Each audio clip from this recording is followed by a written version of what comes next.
We have a new CEO who happens to be a woman, a car gal. I think that's really good. General Motors announced a succession plan this week, and Mary Barra became the first woman to head a major auto company worldwide. Women generally don't run big manufacturing companies, and this is a big manufacturing company. It had sales of over $150 billion last year. She's the person who is creating the cars of the future for GM, and these are critical creations. So over the next 5 years, you're going to see the vehicles that Mary Barra has had a direct influence on.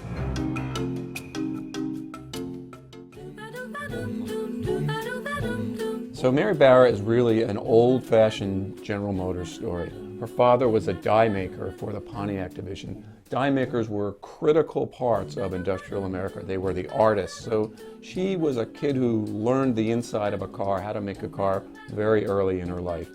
She started at GM as a college intern. She went to the General Motors Institute to get her engineering degree, and she has worked for that company ever since. This is truly the next chapter in General Motors' recovery and turnaround history, and I'm very honored to be a part of it. So the appointment of Mary Barra overshadowed to a degree the fact this week that the U.S. government no longer owns any shares of General Motors. So government motors is gone. And this means that Barra will have a free hand to hire the people she wants to hire and pay them a lot of money. And this is what's been lacking in this industry, the ability to hire and pay the people you want. So she's got freedom there. So one of her critical tasks now is to reduce the number of platforms that GM uses to produce cars, and at the same time pull cost out of the business.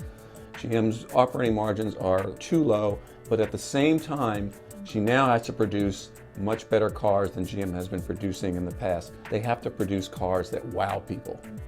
Mary Barra has all the tools, all the background that a CEO needs to make GM great. Now she's got to execute that mission.